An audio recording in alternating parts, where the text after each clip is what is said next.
lift my hands in total adoration unto you. You reign on the throne, for you are God and God alone. Because of you my cloudy days are gone. I will sing to you this song. I just want to say that I love you more than anything. Good morning, good morning. I lift my hands in total adoration unto you. You reign on the throne, for you are God and God alone. Because of you my cloudy days are gone. I will sing to you this song. I just want to say that I love you more than anything. How many of you know that song? I love you, Jesus. Good morning to those of you coming in. I worship and adore you. Just want to tell you, Lord, I love you more than anything. Well. Good morning, good morning, good morning. This is Daring Dialogues, and I am your host today, Shantae Charles. We are back in our study for women. Good morning, Pamela. Good morning, Bespoke.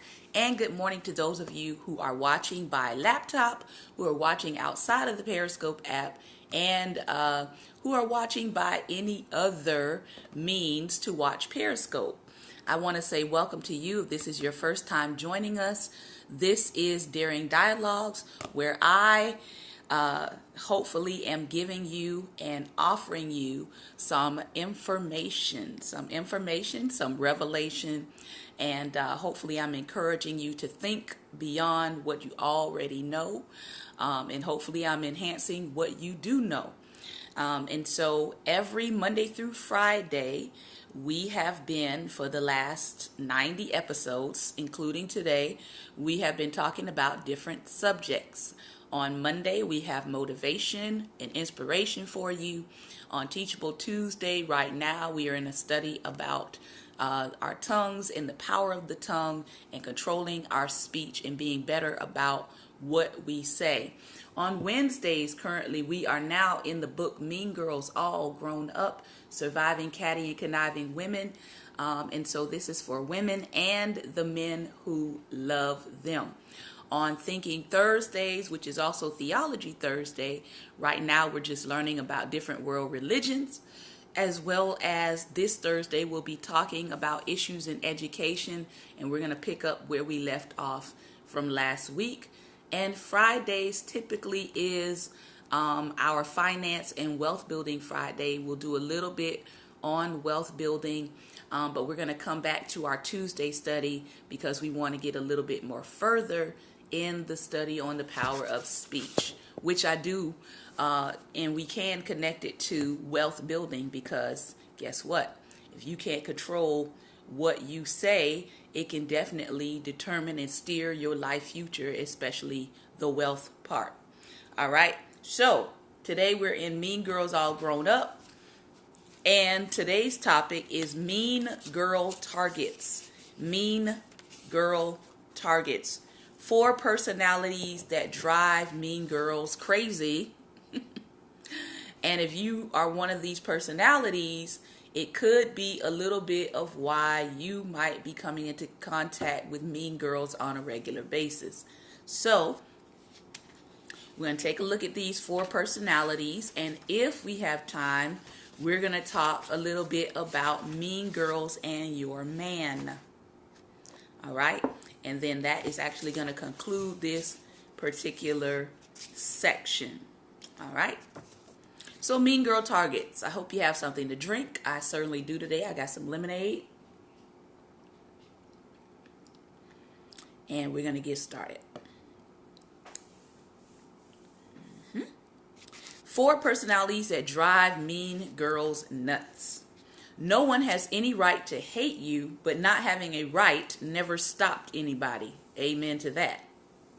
For centuries, women have hated other women. Those women have asked why. For centuries, women have hated other women, and those women have asked why. In the pages that follow, you will find out some of the reasons why your mean girl might feel threatened by you enough to lash out. Your main goal is to get this woman to leave you alone. When you understand more about how you present yourself to people, you might learn more about why they act the way they do with you. We would love to think that everyone else is crazy and we are the only sane ones, but most of us, if we are honest, will admit that crazy sometimes might describe us. No one is perfect, but as believers, our goal is to move toward perfection. And for you, that might mean taking the edge off of your personality, or it might mean just understanding how your presence makes other people feel. Either way, understanding more about ourselves can never hurt. So let's take a look at a few personalities that might make other women a little crazy. The first personality is driven to succeed. Driven to succeed. If you describe yourself as driven, or if you have your success in mind and are confident in your talent and skills, then you might find yourself surrounded by a mean girl or two. Believe me, I know that of which I speak. Confess, she says, that I've hurt some women around me unknowingly because of my drive for success. The truth is that being driven can be an amazing thing. Driven women like us have traveled into space, found cures for diseases, won Oscars for movies. In my mind, a driven woman can be a beautiful thing. She knows what she wants. She's determined to get there. The key to her success seems to be her single-minded focus on the goal at hand. Not unlike the Apostle Paul, who realized that he was known yet regarded as unknown, dying and yet living on, beaten and yet not killed. The driven woman will not allow defeat to keep her down. On the inside, the driven woman is all systems go, but the outside warning lights might be flashing at her friends, her family members, and co-workers. To women who aren't so driven or who don't find success so readily, envy, jealousy, hurt, and anger can set in when confronted with a driven woman. And I'll tell you this, part of the reason why those things might set in is because usually a driven woman wants everyone around her to be as driven as she is. So this can be the woman that is steadily, it seems like they're always pushing or prodding you to do better, right? And some women are like, listen, I'm doing the best I can right now. I'm holding on to my progress as it is. The driven woman sometimes has blinders on when it comes to maybe how assertive she's being in the life of other people because she's so driven, right? She may want that same kind of drive to be operating in the people around her. That's just my side note, okay? Whether her feelings are appropriate or not, we don't judge that. But just as with every other relationship, our focus has to be love. Let's consider for a moment what our personality looks and feels like to someone on the outside. So here's an example. Susie worked as a marketing coordinator for 5 years. She was a devoted employee, always got to work on time, never left work early. She did her job as it was designed and got things done that were assigned to her. Then one day, Liz showed up. She's obviously an assertive, successful woman. Her clothes are nicer than Susie's. Her smile is straighter. Her voice is more commanding. Within 4 months, Liz has caught the attention of management, and Susie is feeling herself slip down the rung.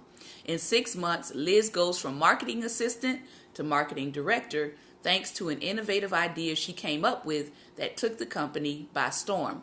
And there sits Susie. Now, she serves Liz, whose forceful, if not demanding nature, leaves her feeling useless and stupid. Maybe you've been Liz to another Susie. But you weren't trying to hurt anyone. You just have ideas and a brain to get things done. But did you notice along the way the hurting and the weak?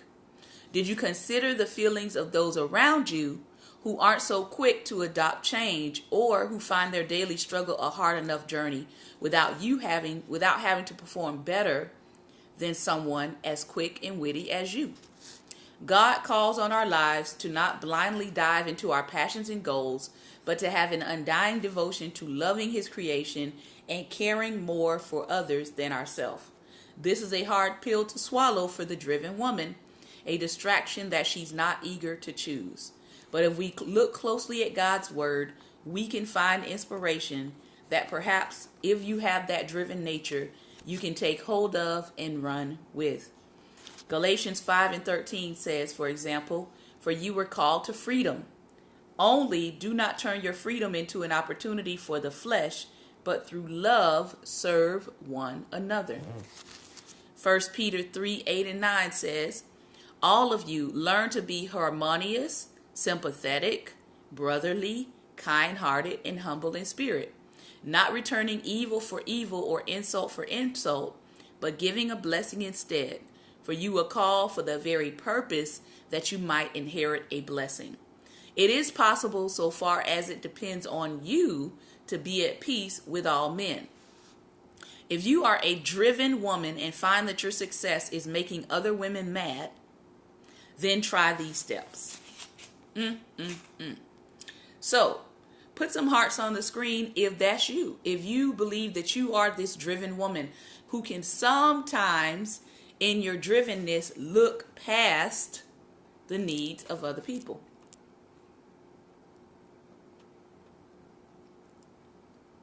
All right. So no driven women in the house today. All right. So here's some steps if you are a driven woman and you're going to catch this on the replay. Number 1, think before you talk. You may have great ideas and the drive to make them happen, but God expects us to use our gifts with compassion for others. All right. Maybe the people or the women around you don't necessarily operate at the same pace or speed that you do. Remember to show compassion, and remember that your goal is not just success in the world, but success in obeying God and success in your relationships and showing Christ-likeness towards other women. Number 2, slow down. The thing about us driven women is that we are often on high speed, is what can make us successful, but it's also what can really drive other people crazy. What is just efficiency to us might look like meanness to others. When a slower paced woman sees your high speed, her defenses can go up, and suddenly in her mind, she has to protect herself. If you have some mean women in your life, it might just be because of how others see you. Watch the women in your life and find their pace. You don't have to change who you are.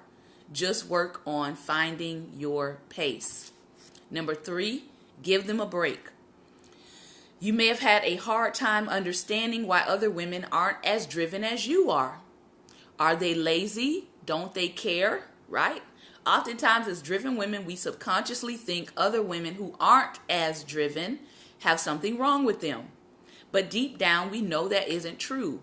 God made each of us to be different. No one way is wrong. So when you judge, even subconsciously, you might be setting yourself up as a target for your mean girl. All right. Number 2. This is another target of the mean girl. One who is beautiful inside and out. As one of my friends, I don't know if she's on here this morning, as one of my friends would say, the pretty girl. All right. Now, I have a couple of friends. Some of them are in the modeling industry, and they are extremely beautiful externally. And we had a conversation. We were, my husband and I were doing a photo shoot for one young lady, and we began to have a conversation with her as we were going and doing the photo shoot. And she talked to us about how every day, because of her beauty, there was vitriol, there was some kind of hostility directed at her simply for her external beauty. And at the time, my husband and I, we had never really thought about prettiness being a detriment or a hindrance for some women developing genuine and authentic friendships. But what we came to find out is that is sometimes often the case. That sometimes people don't want to be friends with pretty girls because they feel intimidated by their external beauty.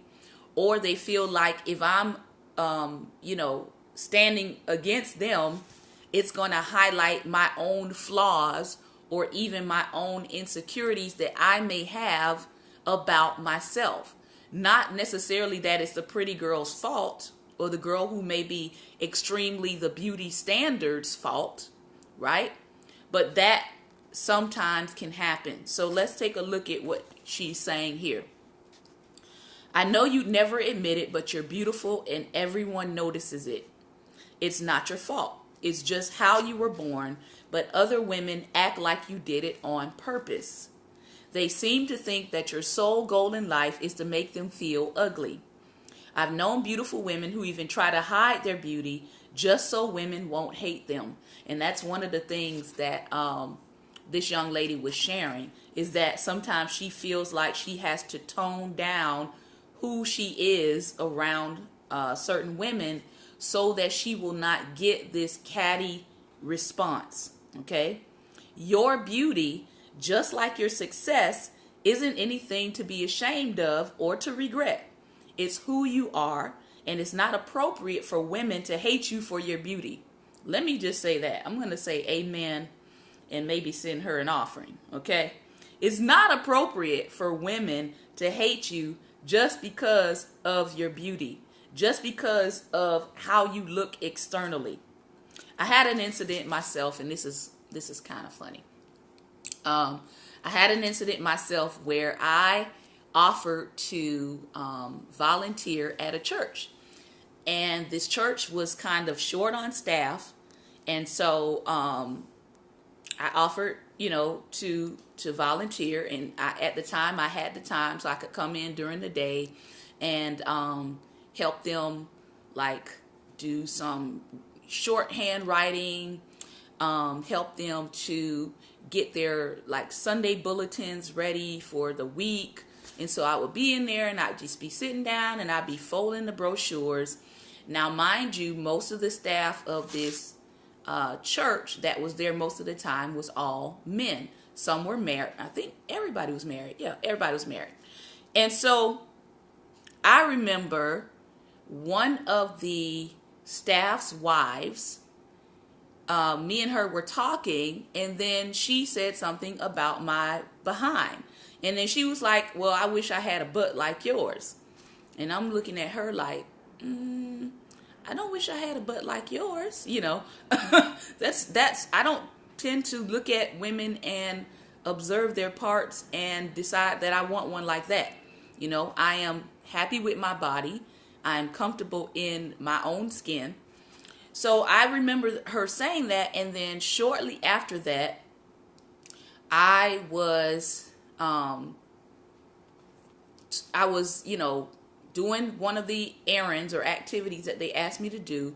And I remember the person who assigned me to it came back into the room, and they said, I had a talk with one of the other leaders here, and they didn't feel that we should have you on as a volunteer to serve the ministry. And I knew at that point that it was in direct correlation to what this particular person's wife had a conversation with me about. Later, I did find out that that was the case. But again, so now I can no longer help or serve in that capacity. I cannot volunteer because someone's wife got an idea in their head that if this person has something, a body part that I don't have, yeah, it's going to be a problem. So I wound up saying, okay, I thought you all said you needed volunteers. I was a volunteer.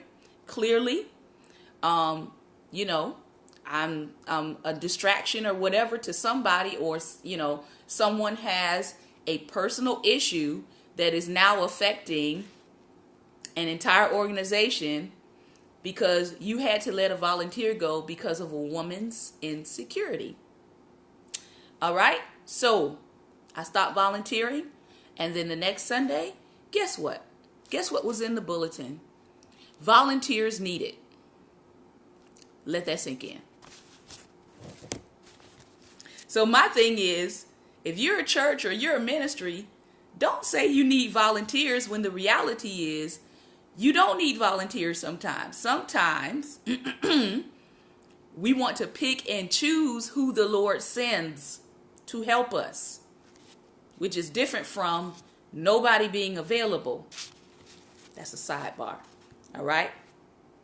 So again, it is not appropriate for women to hate you or to haze you or to be intimidated by you in some way, shape, or form that has nothing to do with how you created. You didn't create yourself, right? But that doesn't change things. So what can you do about it?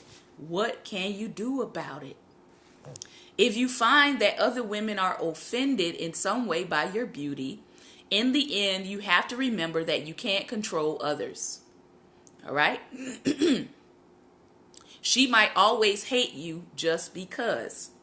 Maybe this idea may ease the sting of your beauty on other women. I bet your mother often told you when you were a girl, she's just jealous. And I bet your mother was right. But that didn't ease the pain. What if you could erase her jealousy? Now that might do something. So what I want you to do is think about the men. The biggest reason women get jealous of other women is because they think another woman outdoes them in the eyes of other men. And that's exactly what happened. Maybe even in the eyes of their husband. So I want you to take a minute and agree to be really honest with yourself. When you get dressed in the morning, have a long look at yourself in the mirror and remember this. Men are visual creatures. They are turned on by the flesh, commonly known as cleavage, or even the hint thereof. They find our stomach sensual and our legs alluring. And apparently this includes the behind. Now, I wasn't wearing provocative clothing or anything like that. Again, it was something that the woman noticed, the woman pointed out, and I was just like, I don't look at people's behinds to tell whether their behind is bigger than mine or not. But she is making a good point here. As you look at yourself in the mirror, how much of you is showing? When you bend over, might someone get a nice look at your breasts? Is there a hint of flesh around your midriff when you reach up to get something off a shelf? If you are exposing those sexual parts of yourself or those sensual parts of yourself, then you look to men and to other women like a walking advertisement for arousal. All right? If what you're showing isn't on the menu, then keep it covered up. Men and women both know that exposed flesh is an invitation, if only a subconscious one, to look more and maybe even touch. If you dress for success rather than success, then other women can be fueled into jealousy. You might be catching the attention of her boss, and that can lead to preferential treatment. Or you might get the attention of her man. Whatever it might be, I urge you to consider men and their roving eyes before you dress. I guarantee that if you can begin to cover up, you will begin to find that fewer and fewer women feel threatened by you. And that translates to fewer and fewer mean girls. Now remember, this is not talking about you dressing in a turban and in several folds of clothing and looking like a mummy, right? 1 Timothy 2:9 says women should dress with modesty, with decency, and with propriety. All right? And you can do that and still be fashionable and not draw the attention of the mean girl. But as I explained in my case, some things, even if you're dressing modestly with decency and propriety, if it's an insecurity on another woman, you still might not be able to address it, because that woman is comparing a part of you to a part of herself. All right? That means that's an internal issue that she has to deal with. So this is just one thing that she points out, but you always have to think about, in my scenario, is that the case? Is it my dressing, or is it her personal insecurity about a body part that I can't help her with? She has to work on that. If you want a better butt, do some squats, right? Do some exercises that will enhance that particular part of your body so that your husband will be drawn to look at it and not the butts of other women, okay? So if that is an issue, right, as a woman, if that is your issue, then there are things that you can do to enhance that part of your body. I don't recommend surgery. I'm just saying that there are natural exercises that you can do to enhance that part of your body that don't require surgery. So I say, hey, join me in some exercises. I can give you some, videos if that's a area of your body that you want to enhance. But don't go around, starting fights where there don't need to be one because you're insecure about a certain part of your body. Just work on it. That's what I do. There's a part of my body that I think is, not tight and not right and needs to get in shape. I don't go around hating other women for, having a six-pack. And if I have a muffin top and they have a six-pack, what do I look like getting upset with them? That's on me, right? That's on my responsibility to do what it takes to flatten my stomach or tone my abs or whatever. So as women, we have to take responsibility for how we can improve ourselves as well. All right. Third kind of woman. And we are moving on. Third kind of woman is the assertive woman. That would probably be me. If I were a man, they'd just call me assertive. But since I'm a woman, they call me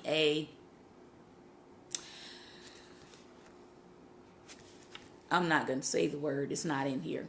I don't know how many times I've said that since diving into the corporate world. I've been in meetings where I've asked a woman to do something, or maybe I might have told her what to do. I don't see a lot of need to soften things or connect as girlfriends before I dive into a project. Let's face it, I used to act like a man when it came to business. I can be direct, assertive, and non-emotional. And unless I try really hard, I can make no sense to women.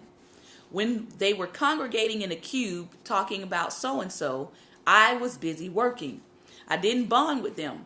I bonded more with the men. Their focus is work, not office politics. If you are like me and have never found yourself saying, I just act more like a man than a woman, and that's why they don't like me, then we might have found the reason for your particular mean girls. You might have noticed that in this entire exercise, I have rarely talked about changing the other girl. Frankly, I find that somewhat impossible. What I focus on is changing you, the one with the mean girl problem. You are the only one with the power to change what goes on in your life. All right? If you can say that women don't gel with you because you act more like a man, then maybe it's time to change that. Now, I'm not saying you're all wrong and you need to change who you are. I'm just asking you to consider a few minor tweaks. Think about a few things that might soften the blow of your personality and make the mean girl find you less of an easy target. Now, the reason why I said this is probably me in a lot of cases is because usually, and I've had this conversation with my husband, Usually I find conversations about makeup, clothes, that kind of stuff. It just makes my mind go off into the twilight zone, like do do do do do do, like it does. Give me a conversation about war. Definitely give me a conversation about politics. Give me a conversation about race. Give me a conversation about social justice. And I am all in. All right. So I do very well in corporate settings, in business settings, in government settings, because that's what we talk about. But if on the other spectrum, I don't do so well in the girly girl conversations about, what purse somebody has, or who's the latest fashion and designers. And, it took me a while to figure out what red bottoms were. Now you can laugh at me, and that's okay, because I was like, what is a red bottom? So I had to, figure out what it was. I had to look up some of the designers that women were talking about, like Michael Kors and all of these different people, because that's not my thing. I like to, dress well. I'm not a name brand hog. I had to learn about what people call makeup when they say your MAC makeup, because those are not really my passions or my drives or my interests, okay? So I'm just talking about me to help you understand. An assertive woman, sometimes those are not the first thing on their mind, right? Or on their schedule. So, like she said here, if you're the woman that maybe you see women engaged in conversation, but to you it sounds like gossip, and you just turn and you go the other way because you're just like, I don't want to have anything to do with that. I don't want to have a talk about what Susie Q is doing in the next cubicle. You might be that assertive woman. You might be that woman that to them, you seem less feminine in a fellowship space, right?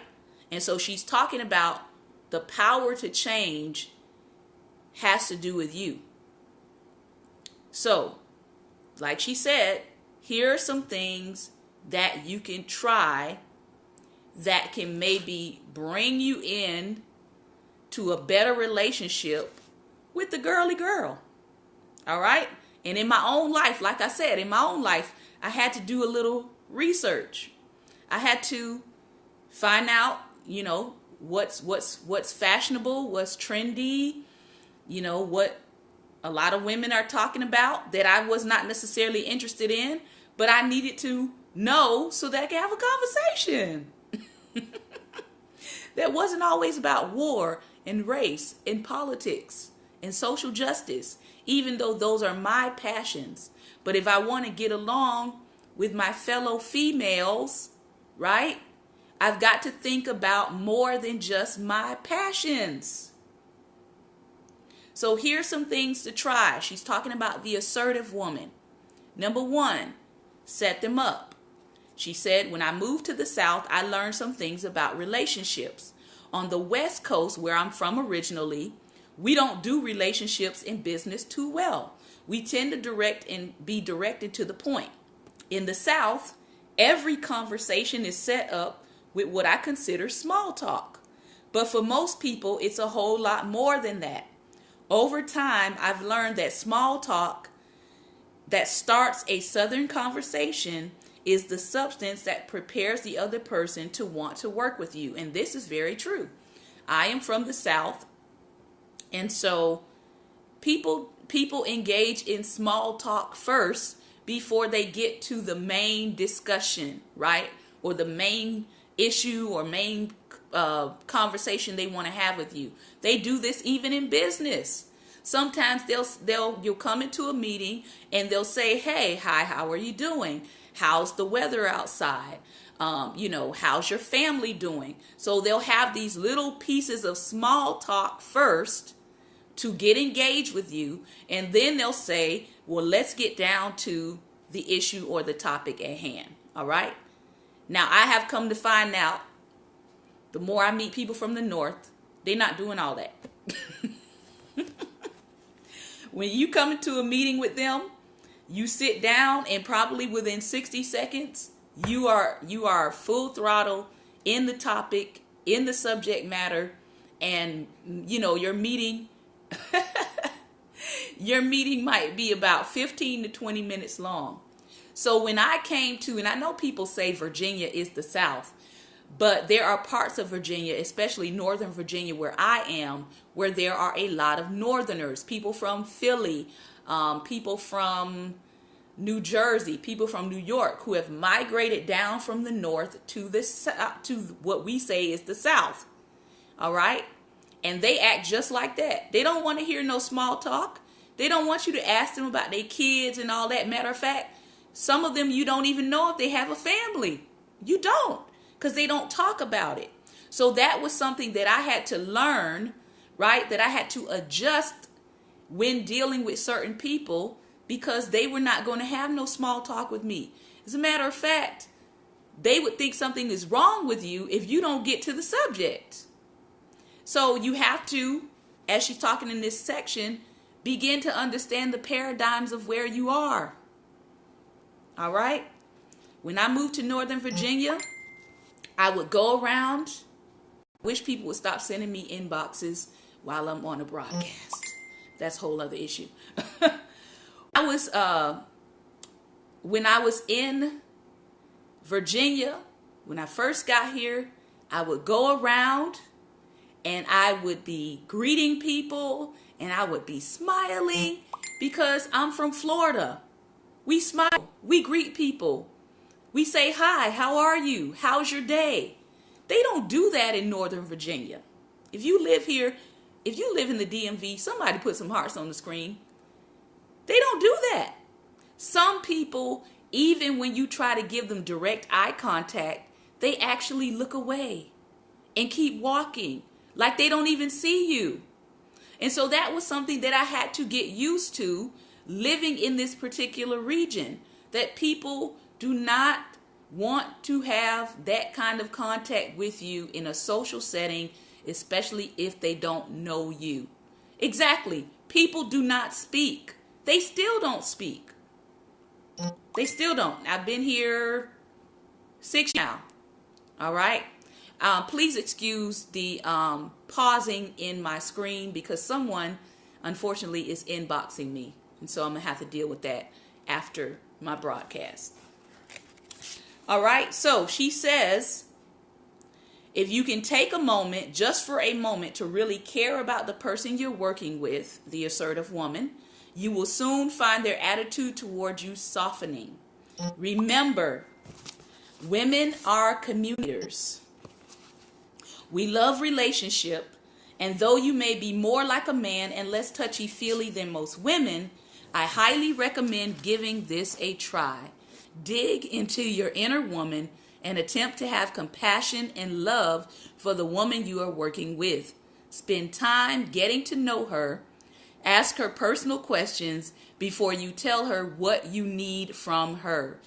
These few added seconds could make a world of difference in the mean girl cycle. All right? Get what you want. If what you're doing isn't working, then change it. Because if you keep doing what you're doing, the mean girl roster will continue to grow. You and I are smart enough to know that we have the ability to get things done if we know how to do them. And working with women is no different. Take time to figure out what she needs from your relationship, and then give her some of that. She needs to speak. If she needs you to speak more kindly, then do that. If she needs more direction, then do that. A smart woman knows that to be successful when working with women, she sometimes has to compromise and act more feminine. Don't consider it changing, but consider it a wise relationship move. You don't have time to make more women mad at you, so do some research. Okay? And figure out how to talk to them so they will appreciate you and not hate you. Like I said, I had to do that in my own life. I realized that I was not engaging women because I was not having conversations and I did not have a knowledge base that allowed me to better engage them. So I had to get out of my comfort zone of what I felt comfortable talking about and learn about other things that women at the time and women around me were talking about. Okay? Because I wanted to build better relationships.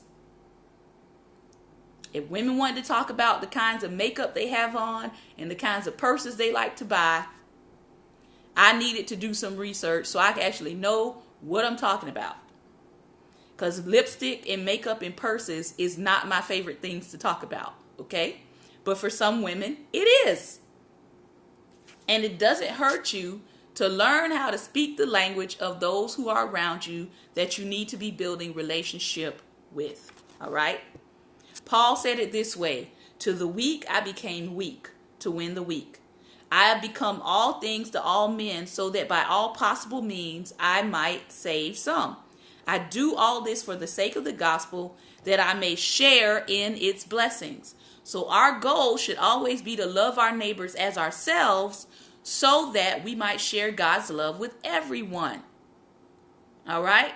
So we are living to serve others, not to just climb some ladder, not just to be ultra successful and kick everybody off the ladder on our way up, not just to be so driven or so assertive that we're stepping on people on our way up and we have built no relationship. Talking specifically to women today. All right?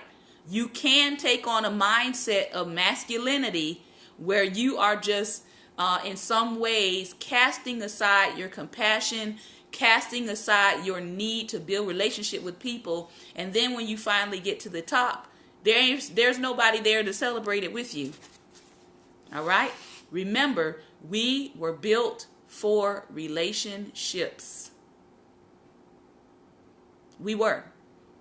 The entire law is summed up in the single command: love your neighbor as yourself. Galatians 5:14.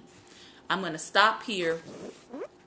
And this is part 1. We're going to come back in 60 seconds. And we're going to do part 2. All right? We are going to go over a little bit because I do want to get to the mean girl and your man. So part 2, mean girls, how to deal. What is it about your personality that you might want to take a look at that might be drawing mean girls to you? What can you do to change it? We just talked about 3. We're going to cover the last one in part 2. And we're going to talk about mean girls and your man. We'll be back in 60 seconds.